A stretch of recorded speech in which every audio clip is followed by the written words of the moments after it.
자, 오늘은 증여를 왜 빨리 해야 되는지에 대해서 세 가지 내용으로 좀 정리를 하고요. 현재 그 필드에서 있는 상속세에 대한 부분들이 어떻게 문제가 되고 있는지에 대해서 안내를 드리도록 하겠습니다.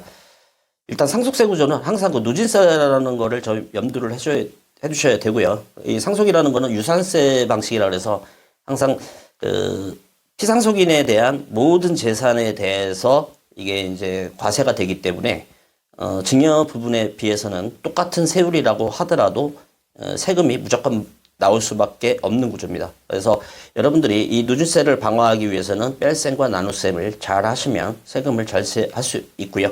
이 뺄셈의 부분은 각종 공제 제도를 적극적으로 활용을 하시면 되고요.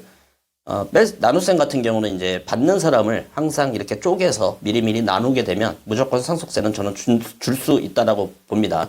그리고 증여재산 공제를 우리나라는 적극적으로 좀 활용 안 하시는 케이스가 있는데, 예를 들어서 세금을 실제적으로 세금 폭탄을 맞는 분들은 필드에서 제가 국세청은 땡땡땡이라고 표현하시는 분들을 많이 봤습니다. 자, 그렇지만 국세청 입장에서는 상증법상 이런 일종의 할인권이죠. 증여재산 공제라는 거를 드렸습니다. 근데 여러분들이 이런 부분들을 활용을 안 하신 거죠. 예를 들어서 0세에 태어나서 100세에 죽는다라고 가정을 한다 그러면 10년마다이기 때문에 10번의 공제 제도를 활용할 수 있었음에도 불구하고 여러분들은 이거를 활용을 안 하다가 막판에 이제 한 번 정도 활용을 하려고 하니까 그렇게 공제가 많이 되지 않는 그런 우려가 있다라는 거고요. 그리고 이제 또 하나 이제 말씀을 드리고 싶은 내용은 뭐냐면 상담을 하다 보면 나는 뭐 상속세에 그렇게 뭐 해당이 안 돼요라고 말씀하시는 분들이 있는데 잘 보십시오.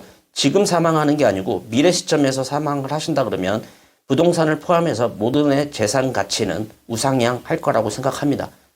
현재의 가치로 자꾸 생각하지 마시라는 거 말씀드리고 싶습니다.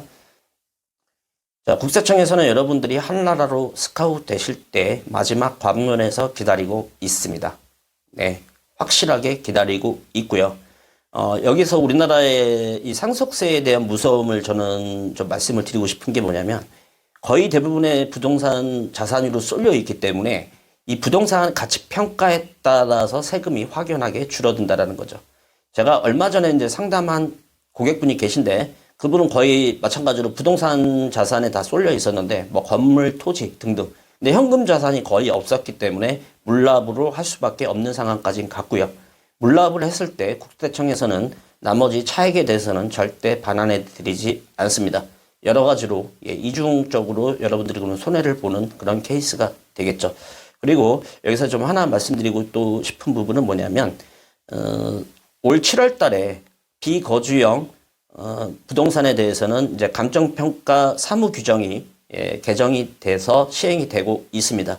그래서 예를 들어서 비거주형 부동산, 예를 들어서 뭐 빌딩이라던가 뭐 토지 이런 부분들이 10억 이상이거나 추정 시가 대비 차액이 10% 이상이 발생이 되면 무조건적으로 감정평가를 받으셔야 됩니다. 그러면 감정평가를 받을 때 비용이 또 추가적으로 들어가겠죠. 뿐만 아니라 그러면 이제 세무사 비용이 또 추가적으로 발생이 되고요. 취등록세 이런 부분들이 또 발생이 됩니다. 그래서 평균 보게 되면 이게 이제 한 10% 정도 나오나요? 그래서 이런 부분 비용들까지는 여러분들이 좀 감안을 하셔야 되고요.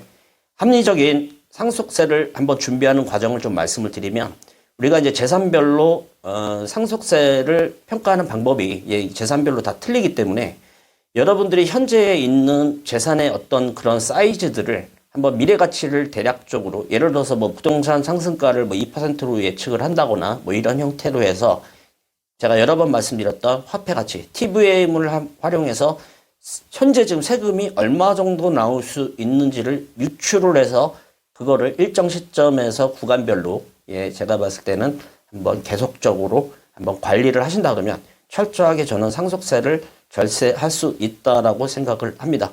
그리고 요즘에는 이제 아까 저게 이제 증여공제 제도라든가 이런 부분 말고 뭐 무신고 증여 이런 부분들을 또 활용하시는 분들이 계신데 위에 카드 제가 2개 남겨드리겠습니다. 국세청에서 분명히 다 알고 있으니까 여러분들 그런 부분에 따라서 또 뭐 세금을 오히려 더 과도하게 맞지 않는 그런 방법을 하셨으면 좋을 것 같습니다.